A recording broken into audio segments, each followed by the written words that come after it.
And the big differentiator between AAHOA and some of the other hospitality associations are the biggest requirement that we have is you must be a hotel owner, which means you are a buyer. You'll deal with directors of sales, general managers, regional VPs of management companies. All of them are not buyers and decision makers. But when it comes to AAHOA's base, they're dealing with the actual owner who has the checkbook and can make a decision right then and there and do business.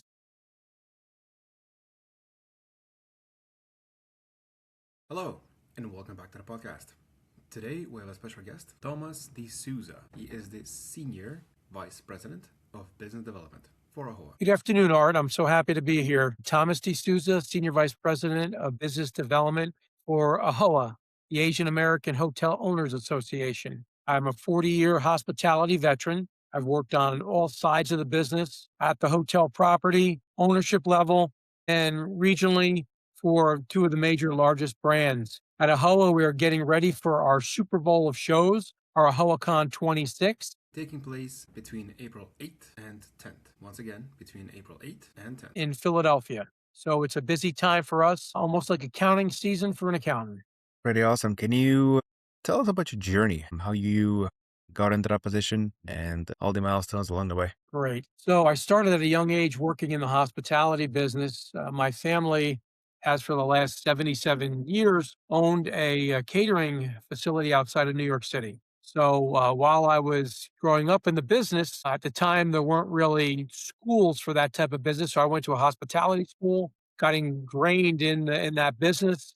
Upon graduation of college, I actually, instead of just jumping into the family business, went and tinkered in the hotel business. I did work for the family for a few years and such, but I've been in the hotel business ever since. 12 years with Hilton Hotels. I cut my teeth. Part of my time there was in sales and marketing. Worked my way up to a director of sales. From there, I became assistant GM, then a general manager on property level. I then worked for different brands, Intercontinental Hotels for about 9 years, property level there, and then worked for Intercontinental's corporate office. And then from there, I worked for one of my clients with Intercontinental on the ownership side. Also then got back to working on asset management for a world famous architect in the hospitality, John Portman. He created the first atrium hotel and put Hyatt hotels on the map. So it was really great working for an icon of that level. I had a consulting business where I would go out to distressed properties. I would actually ingrain myself, live in the hotel, and turn failing properties around. For a little stint, I was in the parking business for about a little under 5 years. I ran the East Coast for a company out of San Diego, California, and then got back into hospitality, helping a friend grow a startup, and then back to Portman on the architectural side, doing development for developing hotels for the architects, which turned into doing development for Smallwood Architects. And that what's led me to working for a American Hotel. I was working for them as the VP of Partner Success. Within 2 months, I was promoted to the Senior Vice President of Business Development, responsible for 80% of all the revenues of this group. And AAHOA represents 60% of the total U.S. hospitality market, larger than any one brand. And we are very big advocates for our owners. I mentioned that 60% makes up 36,000 hotels with over 20,000 members. That's amazing. You also mentioned that you had you're working on one of the businesses. Can you tell us more about the business you're working on? Yes. So the business that I am working on is getting industry partners to join AAHOA. And so what we do is we try to see what is a great fit of our membership, and then we go out to the industry. So I've been a general manager, so it's pretty simple. I look and say, what are the companies I needed to work with on scale? And I try to get national accounts that can cover the entire US to become members. On top of that, we're looking at branding services. Right now, we have something called the AAHOA Marketplace, which is powered by Avendra, and it allows us a buying power, give great discounts for our owners. And so those are the type of deals that we work on nationally for the membership. And those are the big rocks that I'm working on right now. Interesting. What does your day-to-day work look like as a senior vice president of the business development? Well, it's early to rise and late to hit the pillow, but it's better than the hotel business. It's not, where it's demanding 24/7, but again, it's a busy day. So usually how my days start off is getting with the team and looking at, what are the goals for that day, trying to ingratiate myself into conversations with my business development team with some of the key players to try to get them on board and assist with closing those deals. On top of that, we do a lot of forecasting, we do a lot of marketing, and we do a lot of investigation work. Like I mentioned to you, we use something called Zoom Info to try to develop leads. From those leads, we target accounts and markets, and I distribute those amongst the team. So it's an ongoing effort to try to see who we could get on board who would like to be a member. And the membership levels are all different. Start off as an allied member, and then move all the way up to we call our Club Blue membership, which is a total exclusive in that category. Interesting. What initiatives at AAHOA are you the most excited about right now? Well, I'm really excited about the ability to have a suite of services that could really work well with our owners and management companies. At the end of the day, the independent hotels that aren't with a branded property, they don't have a lot of buying power. So we allow that for them. By them being a part of a AAHOA, we can work on negotiating great deals with all services that have to do with the properties. I can give you some examples. Wi-Fi, telephone, PMS systems, things of that nature, maintenance contracts, things that would work with an independent hotel, one or two properties. They don't have the buying power, but when they all come together with a HOA, now you're looking at 10,000 plus properties. Oh, yeah, that's a massive impact. What major shifts are you seeing in the hospitality industry, especially around partnership, strategic, or technology adoption? Well, some of the biggest things that are here to stay and that are on the tip of everyone's tongue is AI, artificial intelligence. How we use that AI to help service our customers, create great guest stays without looking as if it's the artificial end of it. And that's the big key.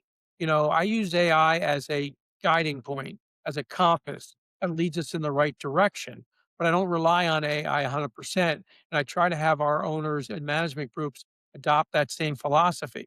It's one thing to look at efficiencies, forecasting numbers that are able to digest across great mediums where it would take many hours and a lot of manpower to do such. But at the same time, when you're looking at customer comments and you want to rely on AI, it does look artificial and people can sniff it out. Today's consumer is pretty savvy on, AI. I receive many, many emails, and I know right off the bat, 50 to 60% of them are AI driven. And so I look at those not as serious as I look at, for example, person that takes the ability to reply back to me. There might be a little bit of a grammar error or something of that such punctuation, etc.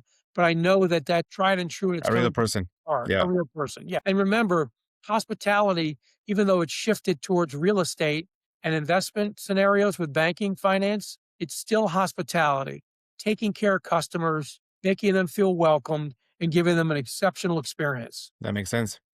How have changes in travel staffing and consumer expectations influenced the hotel operations for your members? So, we're looking at different generations. We have, the baby boomers are fading out.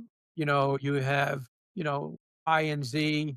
And so what's happening is this new level of traveler, new generation, they look for experience, for experiential travelers. So they're looking for not always this room that is so well appointed and all, but a location. And again, great restaurant, a cool bar, a craft brewery. We're looking to look at things that are not on the given. They Correct. might go to Anaheim and everyone goes to Disney, and they might go to a specific museum or hike a specific trail and try to get that type of an experience. So when you're looking at that experience driven traveler, there's so many different facets. And today, the way that people are traveling or limiting their travel, you find that a lot of people travel with their children because they're homeschooling them and they have the ability to do such. And so you have to gear towards, that type of traveler. I'll give you an example. Kids today with television and the internet are very food savvy. So the chicken fingers, hot dogs, and the mini hamburger sliders don't cut it anymore. These kids want some really cool, neat food, healthy food. They want to be able to get an experience with juices and great breakfast and things like that. So we're trying to gear towards that level because the parents will make decisions around some of the research that the children do. They could turn around and say to their mom and dad, hey, this is a great hotel because they have XYZ they offer. And it's not just always zip lining and things like that. A lot of it turns on to that food and beverage experience. That makes sense. Can you explain your approach to building strategic partnerships that genuinely benefits AAHOA's memberships? So, one of the biggest things that I preach when I'm talking to my team, I tell them that our sales tactic is to really educate our consumer, our industry partners. Because we have such a huge base, it only makes sense to me that everyone would want to be a part of it when you have over 20,000 members. So it's never a hard sell. I never push a hard sell because I know what we have to offer. And the big differentiator between AHOA and some of the other hospitality associations are the biggest requirement that we have is you must be a hotel owner, which means you are a buyer. At some of the other shows you attend in this type of business, you'll deal with directors of sales, general managers, regional VPs of management companies. All of them are not buyers and decision makers. But when it comes to AHOA's base, they're dealing with the actual owner who has the checkbook and can make a decision right then and there and do business. So when people attend all of our shows, from our big Super Bowl AHOACon to our hotel owners conferences, which are regionally, to our small town halls, to our her ownership, our female based meetings, or our hype, our young professionals group, every time our vendors get in front in any of those different types of scenarios, they're dealing with true buyers, decision makers. And so again, I try not to understand what my industry partners' budgets are and such. I try to let them tell us, where they want to interact. And our job to really show them how much business they could get through the different levels of the membership. That makes sense. Let me just see here. What innovations or new offerings are you prioritizing in AAHOA's business development efforts? Well, people are looking at robotics right now. It's a real niche market, and it's what I consider pretty cute and fun to look at, but not practical. So there's a lot of talk around it, but the practicality of it, it's not being able to be mass produced, which means it's very expensive. So I do think that, robots are going to be part of the future with AI and BI, instilled in their computer programming. So making beds, cleaning rooms, folding laundry, you know, we look at kiosks and things for the check-ins. We look at the ability to use smartphones and getting people to, as soon as they land, have their key on their phone, enter a hotel without even seeing anyone, going right to their room, walking in the room, lights come on, temperature is what they like. The television brings up their latest streaming. But to see the robots, it's far off. It's just like the autonomous vehicles. It's a way of the future as well, but we're not there yet. So I do remember my days of watching the Jetsons and art. I'm dating myself. You might not be aware of that one, but it's coming around the corner. It's a little sooner than later, but it's not here yet. Well, it's getting there. Well, we're definitely getting there. Maybe we're flying to space. Definitely before flying different cities in our personal Right. cars. Or maybe we put hotels in space, so Well, the elevator is actually being in the works. Space elevator, they're working on that. yeah. How do you balance member expectations with more commercial goals of the strategic partners? Sorry. So how do you balance member expectations with the commercial goals of the strategic partners? We have lots of groups within our association for the members, and the members' voice is heard. It's another differentiator with our group. We survey them quite a bit. We go out to them. We send a lot of media and notice to them, asking them what they need, what they're seeing, what advocacy we could support them on. And so the biggest thing is we listen. So in communications, it's a two-way street. And we really sit back, sit on our hands, and try to get their expectations and make those our goals. So by doing that, we have certain committees that we set up. And for example, those independent hoteliers, that's a one large group of ours that has a very tight knit base that helps us see what they need and what they want. So our board is very active in going after the opinions of our members. Okay. Alrighty then. Let's just switch gears a little bit. Challenges and opportunities. What's working well for AAHOA in your business development efforts, and what's been the most frustrating challenge recently? I think what's working well for us is the way that we create these meetups. We're an association company. So, in order to get in front of that base, you need to meet up. There's no way you can get in front of 20,000 people, with a sales team of 2 or 20. So what we do is we make it very, very easy to attend these national conferences that are spread out amongst the country, these local town halls, and then these other key meetings, golf tournaments, things of that nature. So we have plenty of opportunities that we create for that.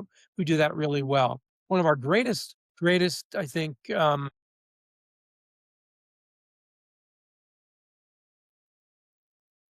ability to be one for all. So you might have one person out there that has a problem, but you're trying to take care of the masses. And so we try to have a good balance there. And that's what I think is difficult.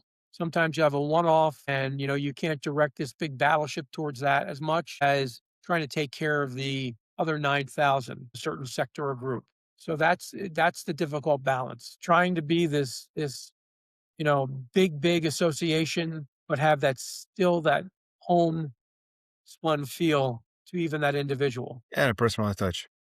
Yes. It's always a challenge to maintain a personalized touch when you grow really big. I work for big organizations, including IBM, and you can definitely feel it. Yes. Are there industry bottlenecks you feel most associations or hotel owners are facing today? I think some of the bottlenecks that we see have to do with the lending arm and the federal government. As well as the economy's doing, it seems like the basis points have just been held so high for such a long time. And when you look historically, when there's such discretionary income out there and all, you would think that the balance would come back. Right now, you have young individuals, they get married, they can't afford to buy a home, even though the economy is booming. So at the same time, as it relates to hospitality, we have young owners that want to buy hotels. And because of the basis points being so high, the math doesn't pencil out. And I think that's one of the biggest challenges we've been facing for the last 2 years. Interesting. And how do you foresee rectifying that? Do you have any ideas?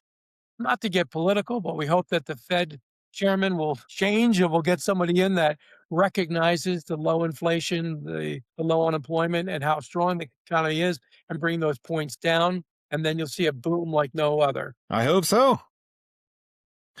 All right. How have macroeconomics factors like inflation, labor supply issues, or travel shifts affected your strategy? Well, the travel shifts I can talk to because we just spoke about some of the economic impact as at a macro level.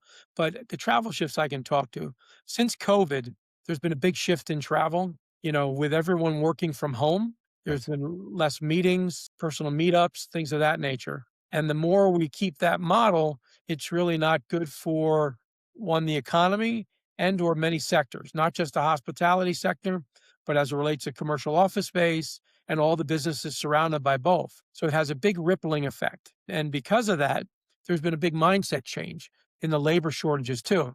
People were sitting at home collecting a government check at such a massive amount that they got a taste in their mouth of not being out there in the workforce. And so you'll find that the workforce has diminished as well as the quality of workforce. And so those are some issues that, need to be really turned around to help our industry and others. Thank you for sharing. What are the most critical metrics or KPIs you're tracking to measure success in your role? Well, the most critical KPIs for us are our touch points. My team has a very, very aggressive amount of meetups that they must do, as well as warm touches, as well as just cold calls and the ability to research, different types of companies. And so that's where things like Zoom info and others come to play. And so the biggest thing is having that balance.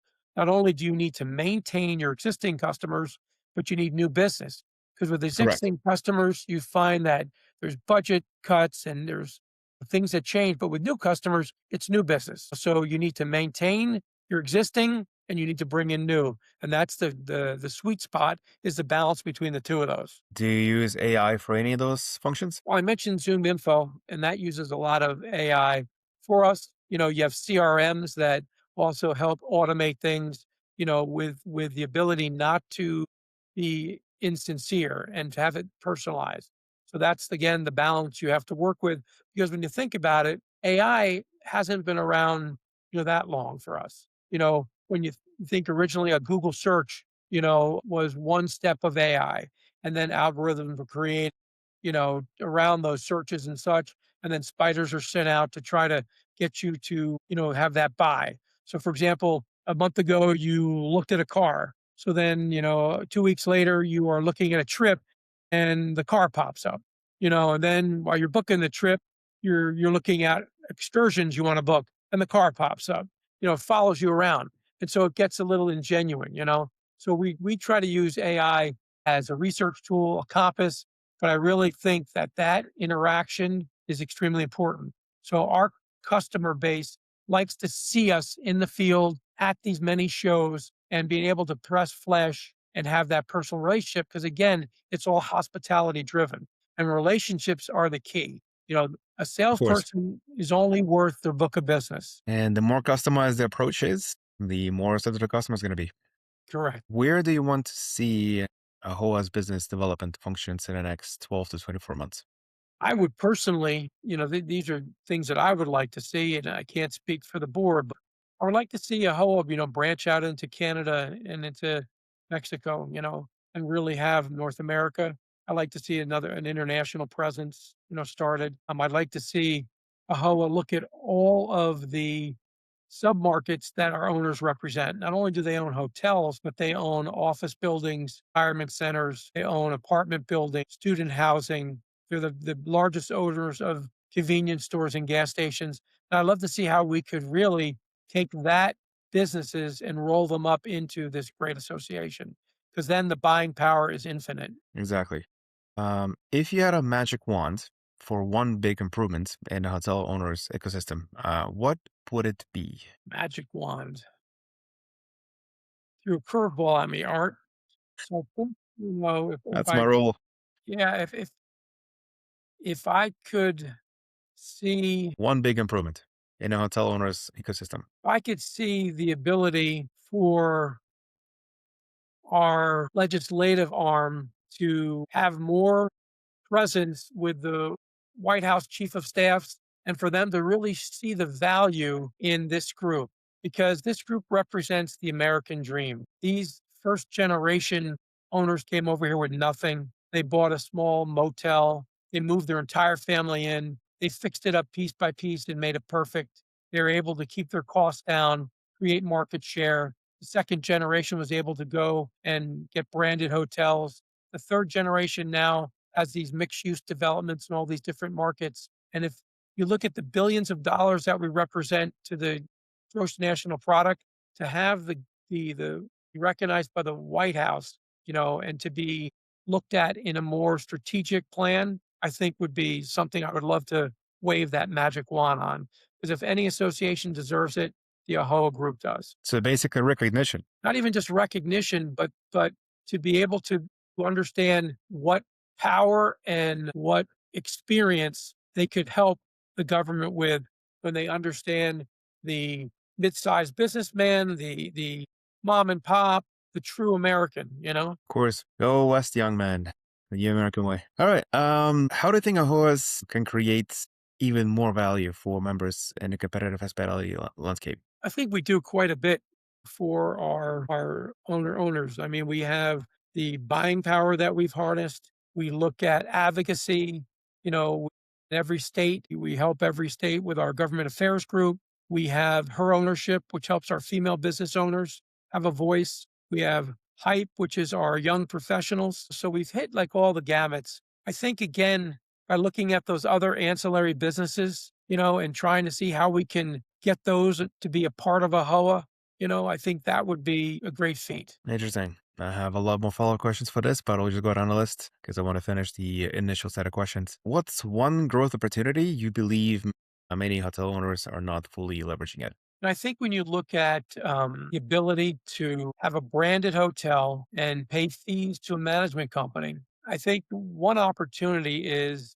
to look at trying to create a centralized reservation system for like a group like our independent hotels. That would be something to harness. It's not an easy task. And to get away from a lot of the third party intermediaries like your Expedias and hotels.com, they're not really loyal customers. And so, in order to do that, that would be a great feat, but not an easy feat. So basically creating a custom solution like booking.com or hotels.com, correct?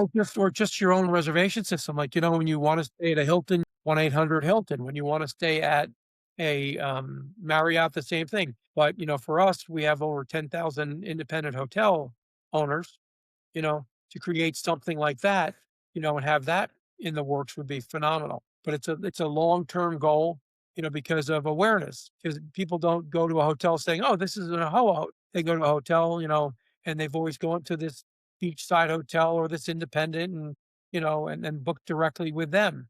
But to know that there's, in our association, 9,999 others. I was just about to say that. It's not a problem to actually build the system which will be able for those hotels to be booked, but the problem is marketing.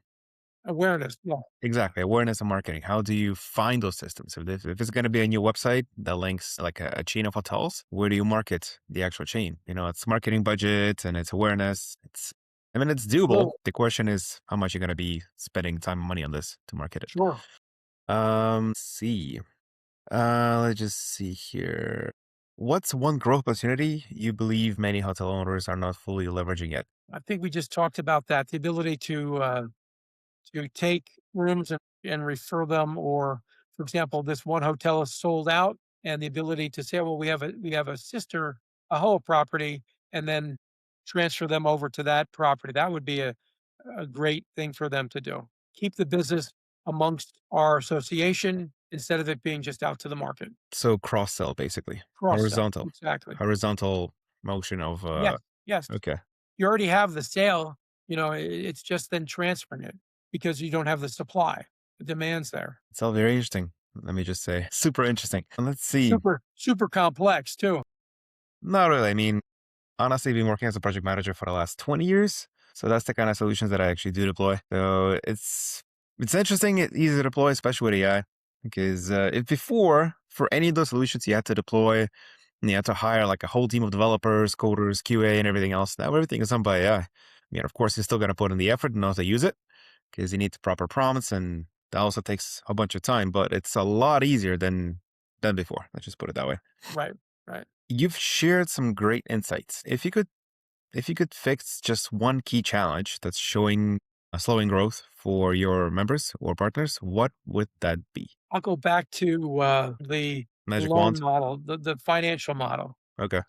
We have different companies now that can create, rolled steel and almost like a director set hotel up to 7 stories to deal with the tariffs on wood or the shortage of wood and supply. We have the ability to do pod hotels, modular hotels, but the problem is we have all this technology, but there's no financing for that. And that's the biggest stall for the economy.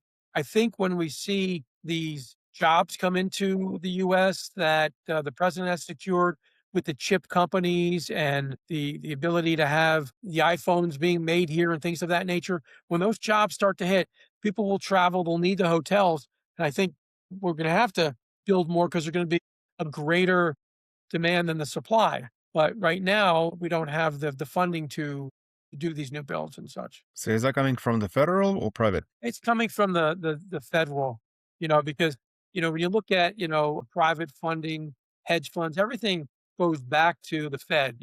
There's not an ability to, create. Well, when the first generation came over here with this group, they had, scraped up all their family money, especially like from India, and they came over and they bought that first motel and all. So they do a little bit of that. But now when you're looking at the scale of the third generation with these complex mixed use developments, it's such a high scale, that you need to have that institutional money. Makes sense. Aside from trying to get institutional money, any operational or marketing or sales things that can be improved to speed up the growth that you can think of? I think as it relates to sales, our ability to have the best product out there at the right price, now using AI to make sure that your revenue maximization is at the highest level, that's really not the issue. I think that the true issue is making sure that the workforce is back in the workforce, that, people are traveling, and that, people have the ability to spend more of this income. People are not spending as much because, again, it goes back to that, the ability to have a young couple 5 years ago, 7 years ago, get married, in a few years you're buying a home. Now you get married and you're renting. You're renting, and that money is just not coming back to you and all. So you're saving more on top of that rent to try to get out of that rent situation, to then try to live that American dream. And so I think that has a lot to do with it. Yeah, so that's an externalized kind of problem. Okay, I guess my question was more on the topic of things which can be improved within it at the company by improving the processes or Well, I mean, technology or we talked a lot operations. about AI, which helps out a lot. AI gives you the ability to really forecast. And I'll give you an example. With AI, you can look at your hotel room types. Let's just keep it simple: king, single bed, and two double queen beds. So there's a lot of scenarios with that. First scenario is one person in a king, one person in the two double bedroom, two people in a king, two people in a two double bed, three people in a two double bed, four people in a two double bed. And as you could see, what happens in those rooms with the occupancy per room type changes. So you need more time to clean a room with two double beds with 4 to 6 people in it than a king with one bed.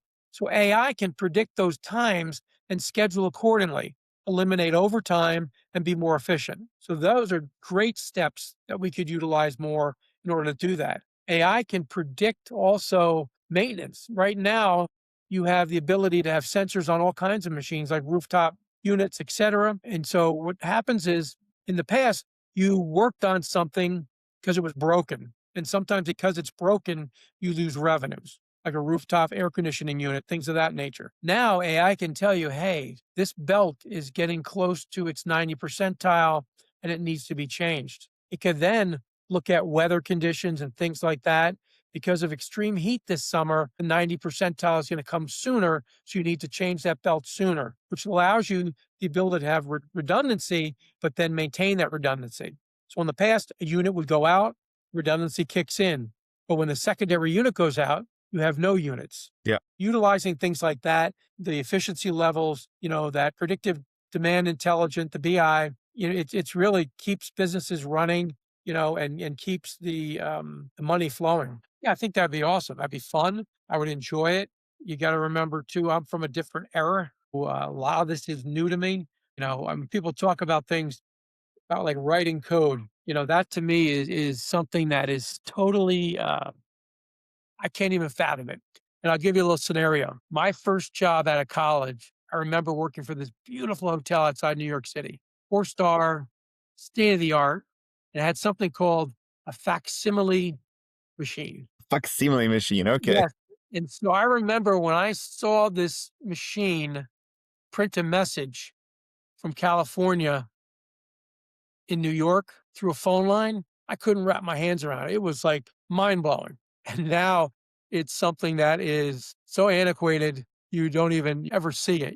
So again, when you look at AI in the future, autonomous vehicles, robotics, all that, I really think that it's so exciting. And I hope that it gives us the ability to utilize all those services and then give better and more time with interaction for the general manager to get out from his office, because a lot of this minutia is being taken care of, and Oh yeah. touch customers and speak to people and pat a little kid on the head, and walk through a restaurant, and be able to talk to the team members. So I'm really excited about it, because we got away from that a lot because of, again, COVID, the lack of workforce, wearing multiple hats. And so service levels dropped.